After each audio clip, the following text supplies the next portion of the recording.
जी, आज के इस वीडियो में हम लोग देखने वाले हैं जो हम लोगों का पारिस्थितिक तंत्र है। और पारिस्थितिक तंत्र में हम लोग जो है यहाँ पर हम लोग पारिस्थितिक तंत्र क्या है, इनकी परिभाषा, इनका प्रकार, ये सब हम लोग एक एक करके देख लिए हैं।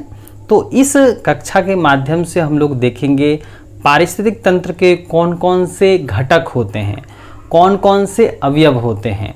हम लोगों ने देखा था कि पारिस्थितिक तंत्र में जो है दो चीज़ों का जो है आपस में संबंध होता है, एक सजीव होते हैं और दूसरा क्या होता है, निर्जीव होता है।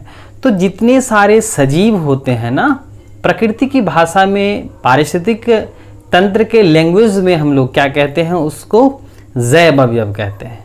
क्या कहते हैं? जैव अवयव कहते हैं। यानी कि जितने सारे सजीव घटक है ना, सबको जैव घटक कहते हैं या जैव अवयव कहते हैं। और जो निर्जीव हैं, जैसे हवा हो गया, आपका पानी हो गया, मिट्टी हो गया, तापमान हो गया, आर्द्रता, ये सब के सब क्या हैं, निर्जीव हैं। तो इसको हम लोग प्रकृति की भाषा में क्या कहते हैं, एबायोटिक कहते हैं या अजैव अवयव कहते हैं।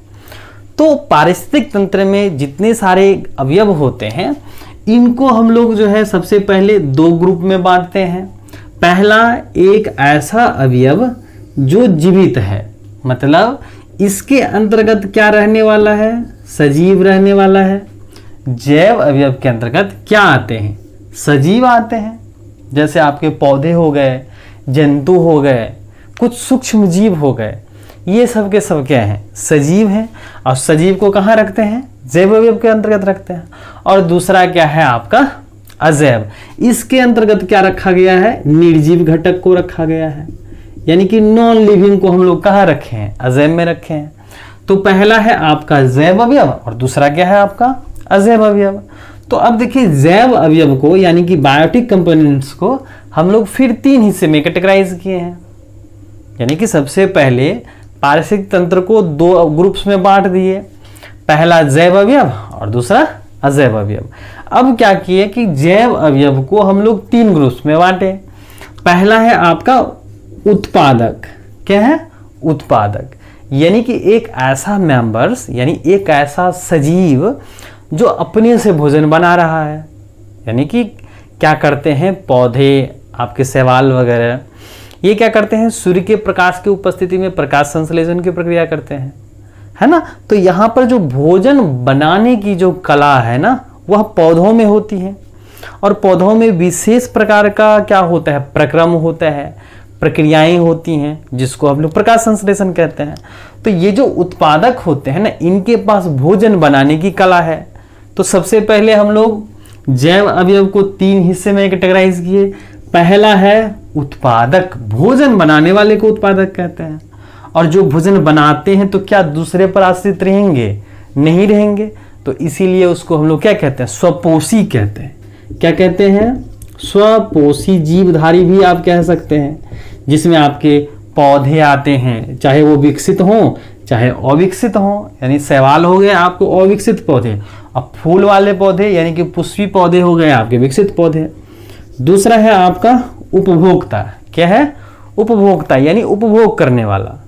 मतलब कि अगर कोई जीवधारी भोजन नहीं बना रहा है तो वह किसी दूसरे जीवधारी पर आश्रित रहेगा, तो उसको हम लोग क्या कहते हैं, कंज्यूमर। क्या कहते हैं, कंज्यूमर, उपभोक्ता कहते हैं, जिसके अंतर्गत जंतुओं को रखा गया है।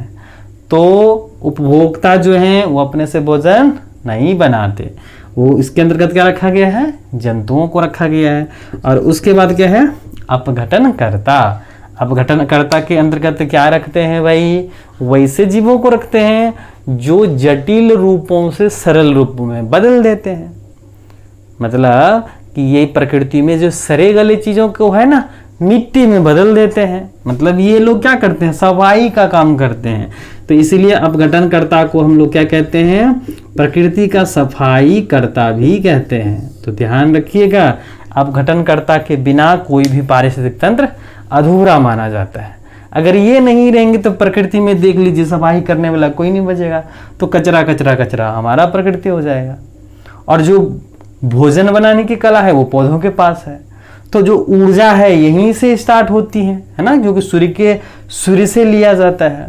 तो उत्पादक जो हैं आपके सूर्य की रोशनी से भोजन बनाते हैं, और ये क्या करते हैं, प्रकृति में सड़े गले चीज़ों को ये मिट्टी में मिलाते रहते हैं। तो ये हो गया आपका जैव अवयव। जैव अवयव में उत्पादक, उपभोक्ता और अपघटनकर्ता आते हैं।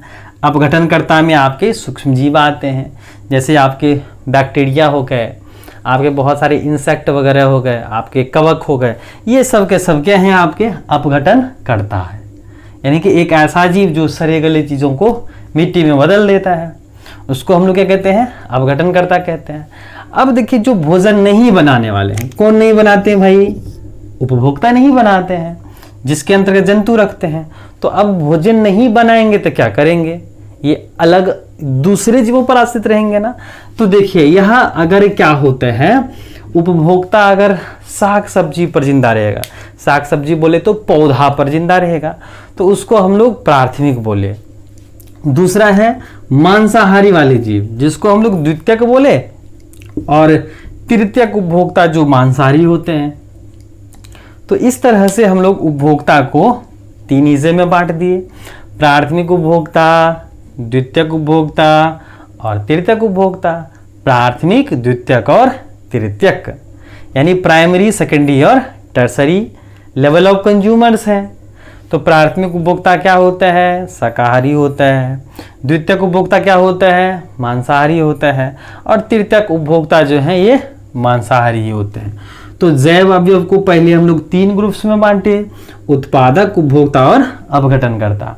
फिर उपभोक्ता को हम लोग तीन हिस्से में बांटे, प्राथमिक, द्वितीयक और तृतीयक। समझ गए।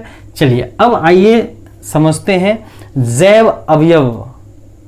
जैव अवयव के अलावे हमारे पर्यावरण में निर्जीव घटक है, जिसके बिना जैव अवयव का जो है जीवन नहीं चल पाएगा, सरवाइव नहीं कर पाएंगे।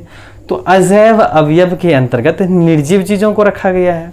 जैसे आपका हवा है यानी एयर है, दूसरा है वाटर है, उसके बाद सॉइल यानी मिट्टी है, ह्यूमिडिटी आर्द्रता है, उसके बाद टेम्परेचर है और सनलाइट है। ये सब के सब क्या है, आपके अजैव घटक हैं। तो देखिए जैव अवयव और अजैव अवयव, ठीक है, जिसके दोनों के आपसी इंटरेक्शन से, अंतः संबंध से इकोसिस्टम बनता है। चलिए अब हम लोग यहाँ पर देखेंगे कि जैव अवयव और अजैव अवयव में क्या डिफरेंस है, इन दोनों में क्या अंतर है, जो आप सबों के 12वीं क्लास के दृष्टिकोण से बेहद महत्वपूर्ण रहने वाला है। तो चलिए हम लोग उसको एक एक करके सीखते हैं। जैव अवयव हो गए आपके, यानी बायोटिक कंपोनेंट्स हो गए, और एबायोटिक कंपोनेंट्स हो गए। इन दोनों के बीच में क्या